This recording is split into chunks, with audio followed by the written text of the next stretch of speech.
Kod na grę otrzymałem od PlayOn Polska, ale nie stanowi ona gratyfikacji za ten film. Wszystkie opinie padające w tej recenzji należą wyłącznie do mnie. Pamiętacie te fajne czasy, kiedy gry były proste, jasne zasady, bez cudowania, czysta radocha z beztroskiej rozgrywki? Dzisiaj gry są coraz bardziej skomplikowane, dorzucają coraz nowe udziwnienia, mechaniki. Nie jest to złe, ale ja tęsknię za tymi prostymi czasami. I taki właśnie jest dzisiejszy bohater recenzji. Prosty, ale niesamowicie zajebisty.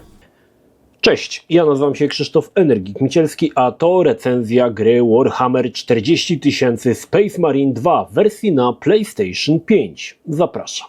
Historia Space Marine 2 kontynuuje wątek z części pierwszej. Titus po odpokutowaniu oskarżenia o herezję powraca do służby. Podczas jednej z akcji zostaje śmiertelnie ranny i powraca do życia dzięki operacji Rubicon i już czeka na niego kolejne zadanie. Tym razem da o sobie znać przeszłość Titusa i artefaktu, który zniszczył w części pierwszej. Stawka jest wysoka, a potężna wojna wisi nad głowami sługów Imperatora. Historia fajnie nawiązuje do poprzedniej odsłony, choć nie trzeba jej znać, aby skumać, o co chodzi. Niemniej, tym razem również fabuła stoi na poziomie. Fani Warhammera powinni być zadowoleni. Zaczyna się od walki z tyranidami, by potem przejść w stronę walki z heretykami. Pierwsze, co rzuca się w oczy po odpaleniu gry, to epickość. Takie bitwy widzieliśmy tylko w cutscenkach 3D. Tutaj bierzemy w nich udział i nigdy czegoś takiego w grach jeszcze nie doświadczyliście. Owszem, to czasami zwykłe sztuczki, ale i tak robi to piorunujące wrażenie i zachwyca niemal do samego końca rozgrywki. Gra doskonale prezentuje skalę nie tylko pojedynków, ale i lokacji. Trudno nie czuć się przytłoczonym strzelistymi gotyckimi zamkami, ogromnymi mostami. Wszystko w tej grze jest ogromne i gra daje nam to odczuć. Miejscówki, tła to jedne z najlepszych, jakie widziałem w grach. Połączenie wspomnianego wcześniej gotyku z technologią daje piorunujące wrażenie. Jest to o wiele bardziej widoczne niż w części pierwszej. Dużo też tutaj artefaktów starych czasów, jakieś pisma, woskowe pieczęcie, a z drugiej strony potężne karabiny i latające statki. Osoby, które siedzą w uniwersum, poczują się jak w domu. Dla mnie było to świetnym doświadczeniem i klimat Warhammera, jak mniemam, tym razem z produkcji wylewa się litrami. Gra jest hack and slashem, tak jak poprzednio, ale studio Saber po przejęciu gry od Relic poprawiło te elementy, które wcześniej trochę przeszkadzały, ale po kolei.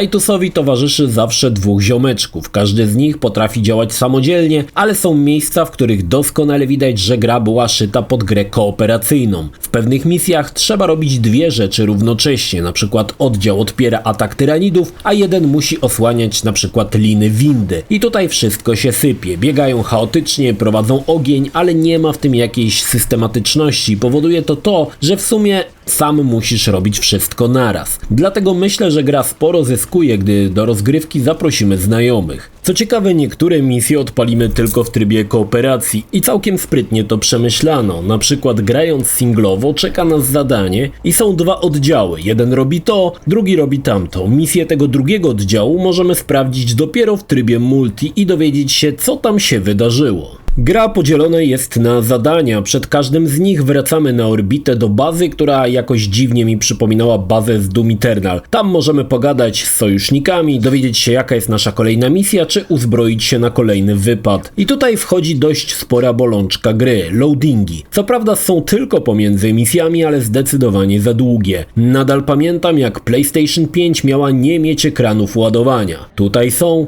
i są wyjątkowo długie. Całe szczęście nie będzie ich zbyt wiele, ale jednak po każdej śmierci, trzeba uzbroić się w cierpliwość. W tej części zmniejszono też ilość posiadanej broni. Tym razem to pistolet i druga broń, którą może być karabin czy snajperka oraz jeszcze jedna sztuka broni białej. Ale najlepszą, czyli potężny młot, dostaniemy dopiero pod koniec gry. Niemniej, dość szczodrze porozstawiano skrzynki z amunicją i rozrzuconą bronią, tak aby dobrać sobie taką, która najlepiej nam pasuje.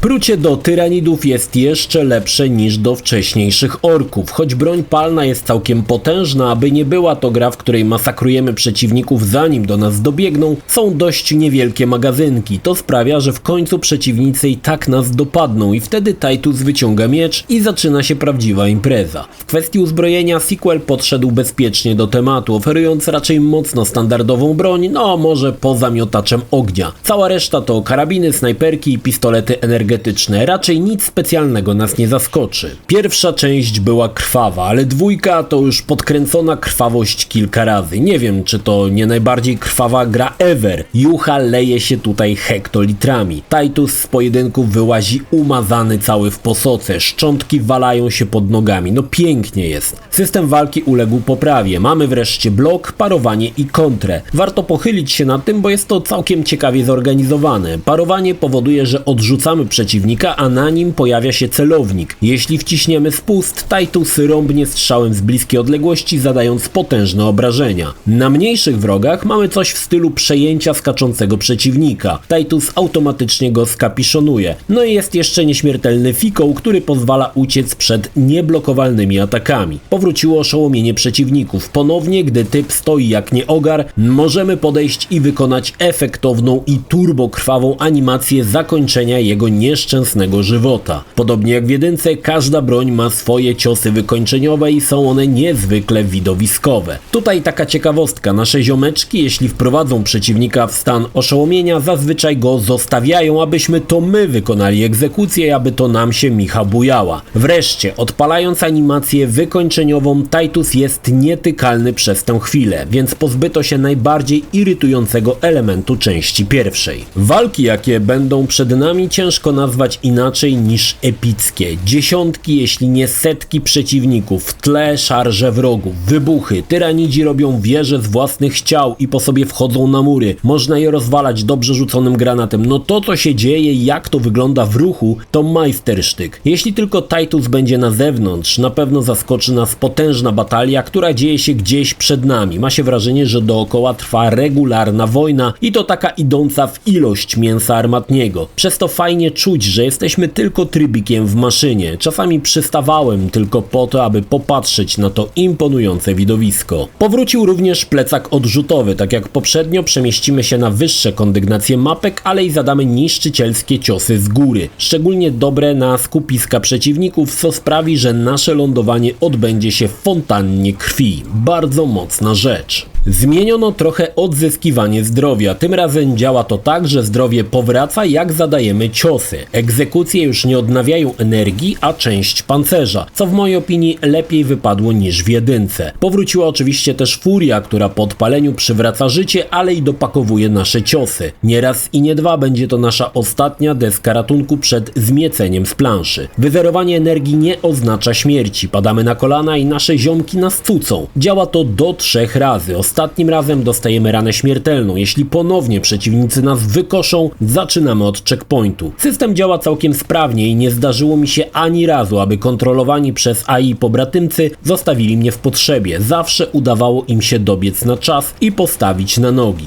W recenzji po latach pierwszego Space Marine wspominałem, że StarCraft czerpał garściami z Warhammera. Teraz jest to jeszcze bardziej widoczne. Nie wiem, czy to intencjonalne, czy nie, ale tym razem to Space Marine wziął coś ze StarCrafta. Chodzi o animację CG przywracania do życia Titusa, która jest dość podobna do wrzucania w pancerz Taihusa ze StarCrafta 2. Nawet operuje podobnymi ujęciami kamery. Ciekawe, czy zrobili to specjalnie. No i dochodzimy do oprawy. Ta jest imponująca. Gra oferuje 2 tryby, jakości i wydajności. Nawet w tym drugim wygląda fantastycznie. Gra celuje w 60 ramek na sekundę i całkiem dzielnie tą wartość stara się trzymać, ale niepłynność jest tutaj najważniejsza. Zachwyca monumentalna architektura, niesamowite szczegóły, na przykład zerknijcie, jakie fantastyczne płaskorzeźby posiadają niektóre drzwi. Skala w tej grze robi ogromną robotę, no i do tego te bitwy z setkami nacierających wrogów. No wygląda to po prostu fantastycznie. Gdy przyrównamy do pierwszego Space Marine, widać jak zmieniła się moc konsol na przestrzeni lat. Fantastycznie wypadły postacie, ich pancerze z pieczęciami, powiewającymi kawałkami materiału, czy kartek z jakimiś napisami, no robi to wrażenie. Myślę, że fani Warhammera powinni być w pełni usatysfakcjonowani tym, co Saber przygotowało, bo jest na co popatrzeć. Szkoda, że gra nie oferuje możliwości obejrzenia modeli z gry, bo sam bym chętnie się ich bliżej przyjrzał. Naprawdę jest na czym oko zawiesić. Dobrze wypadła też ścieżka dialogowa. Każdy z Ultramarines mówi podniesionym głosem i widać, że to nie banda lojtasów. Wreszcie mamy dobrze zaimplementowaną nomenklaturę Warhammera. Gra nie sili skupili się na wyjaśnienie co, kto i dlaczego, ale czuć bardziej klimat bitewnej gry niż w części pierwszej. Fachowe określenia padają non-stop, ale spokojnie. Można to wszystko ogarnąć, choć jak mówiłem, pewnie trzeba ciut doczytać, aby dowiedzieć się, co oznaczają niektóre nazwy.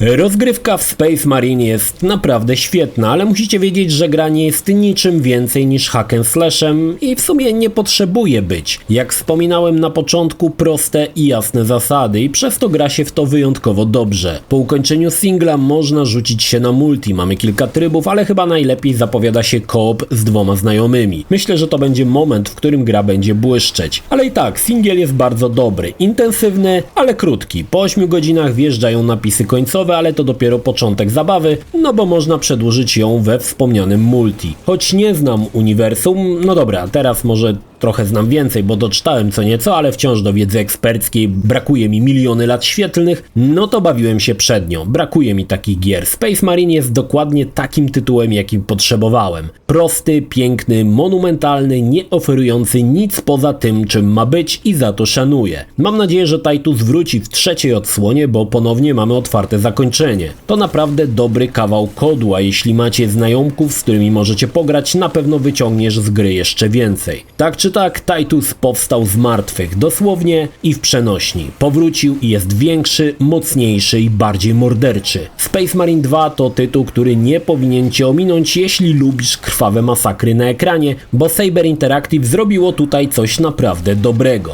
Za Imperatora. Polecam. Jeśli film Ci się podobał, zachęcam do subskrypcji lub wsparcia mojego kanału na portalu patronite.pl. Film o podobnej tematyce znajdziesz tutaj, natomiast z drugiej strony znajdziesz film wygenerowany przez platformę YouTube. Zachęcam również do odwiedzenia moich social mediów, grupy Energikowcy na Facebooku oraz serwera Discord. Link jak zwykle w opisie.